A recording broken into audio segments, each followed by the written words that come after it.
আসসালামু আলাইকুম রহমতুল্লাহ বারাকাতু। বন্ধুরা, আজকে আমি খাস্তা গজা বানিয়ে দেখাবো। তার জন্য আমি 1 বাটি নিয়ে নিলাম ময়দা এবং এতে সামান্য পরিমাণ ঘি দিয়ে নেব, আর একটু নুন দিয়ে নেব। সামান্য পরিমাণ নুন দিয়ে দিলাম এবং সমস্ত উপকরণগুলোকে ভালোভাবে মেখে নেব।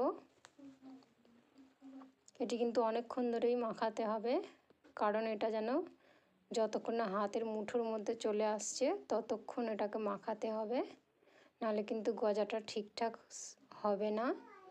তাই আমি ভালোভাবে মেখে নিচ্ছি। বন্ধুরা, তোমরাও কিন্তু একটু সময় নিয়ে এটাকে মাখাবে। দেখো আমার হাতের মুঠোর মধ্যে আসছে। দেখো মতো অবস্থায় কিন্তু এটা এখন ডোটা বানানোর জন্য রেডি হয়ে গেছে। তাই আমি এতে একটু একটু করে পানি দিয়ে ডোটা বানিয়ে নেব। এতে কিন্তু একভাবে পানিটা অনেক দেয়া যাবে না, অল্প অল্প করে পানি দিয়ে ডোটাকে কিন্তু বানাতে হবে, নাহলে কিন্তু এটা খুব সফট হবে না। তো আমি তাই অল্প অল্প করে পানি দিয়ে ডোটা বানিয়ে নিচ্ছি।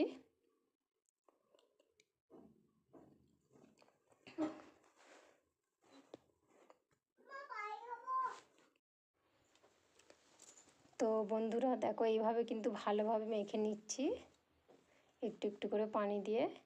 একদম শক্তও রাখা যাবে না, একদম নরমও রাখা যাবে না, এটা একদম পারফেক্টভাবে মাখিয়ে নিতে হবে। তো আমি একটু সময় নিয়েই মাখিয়ে নিচ্ছি। তো দেখো বন্ধুরা, খুব ভালোভাবে এটা মাখানো হয়ে গেছে এবং এটাকে আমি আধ ঘন্টা রেস্টের জন্য রেখে দেব। আধ ঘন্টা পরে ফিরে এলাম।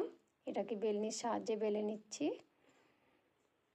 এটাকে কিন্তু খুব সুন্দরভাবে বেলে নিতে হবে যাতে চারিদিকটা সমান হয়, তাই একটু সময় নিয়ে বেলে নিতে হবে। আমি একটু সময় নিয়েই বেলে নিচ্ছি এবং উল্টে পাল্টে ভালোভাবে বেলে নিচ্ছি যাতে চারিদিকটা সমান হয়, যেন একদিকেও মোটা না হয়ে যায়। তো তোমরা বন্ধুরা একবার হলেও বাড়িতে ট্রাই করে দেখবে এবং এইভাবে খুব অল্প সময়ের মধ্যেই কিন্তু খাবারটা বানিয়ে নেওয়া যাবে ঘরে থাকা উপকরণ দিয়ে।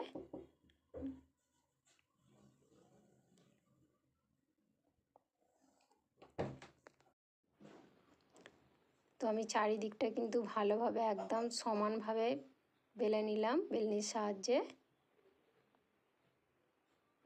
এরপরে আমি এটাকে রোল করে নেব।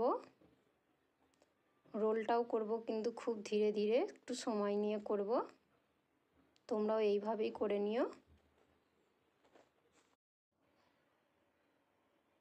এবারে আমি যে রোলটা করেছিলাম ওই রোল থেকে চাকুর সাহায্যে শেপ দিয়ে নিচ্ছি। তোমরাও এইভাবে শেপ দিয়ে নেবে।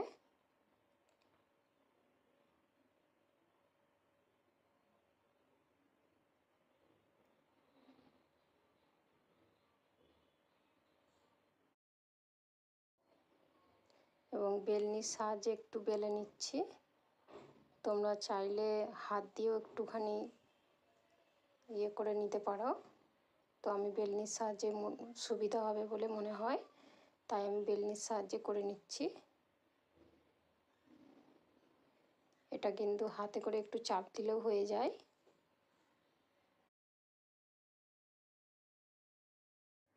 এইভাবে করে সবগুলো বেলনির সাহায্যে বেলে নিলাম।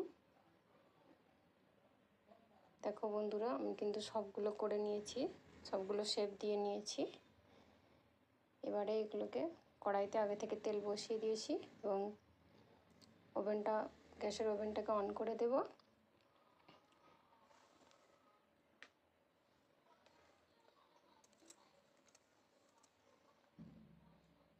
তো আমি একদম ফুল ফ্লেমে রাখবো যাতে তাড়াতাড়ি তেলটা গরম হয়ে যায় এবং যে শেপগুলো দিয়ে রেখেছিলাম ওগুলো আমি দিয়ে নেব।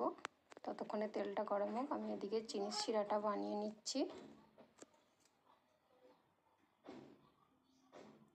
ওদিকে চিনির শিরাটা বানানো হয়ে গেছে। আমি যে শেপগুলো দিয়ে রেখেছিলাম ওগুলো তেলে উল্টে পাল্টে ভালোভাবে ভেজে নেব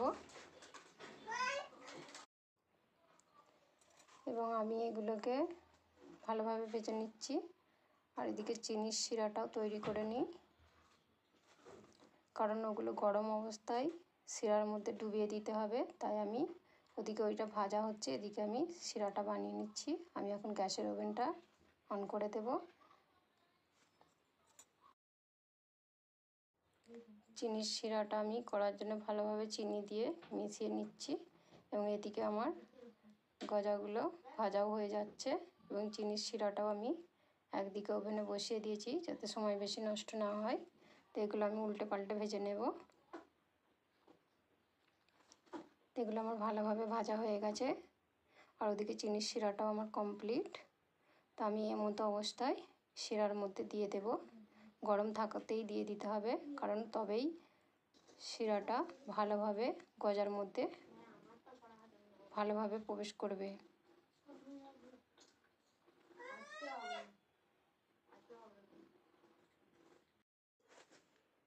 তো এখন আমি এগুলো চিনির মধ্যে সব দিয়ে দিলাম। চিনির মধ্যে দিয়ে আমি কিছুক্ষণের জন্য ঢাকা দিয়ে রেখে দেব এবং গরম অবস্থায় এগুলো চিনির শিরার মধ্যে দিয়ে দিতে হবে। একটু উল্টো পাল্টে দিয়ে দিচ্ছি যাতে করে শিরাটা ভালোভাবে টেনে নেয়। তাই গরম অবস্থায় দিয়ে দিতে হবে। আমি কিন্তু কড়া থেকে তুলে এতে দিয়ে নিয়েছি। তো বন্ধুরা, আজকে এই পর্যন্ত। যদি ভালো লেগে থাকে তাহলে লাইক কমেন্ট শেয়ার করো, আর আমার চ্যানেলে যদি প্রথম হয়ে থাকো তাহলে কিন্তু সাবস্ক্রাইব করতে ভুলো না। বন্ধুরা, একবার হলেও বানিয়ে দেখো, খেতে কিন্তু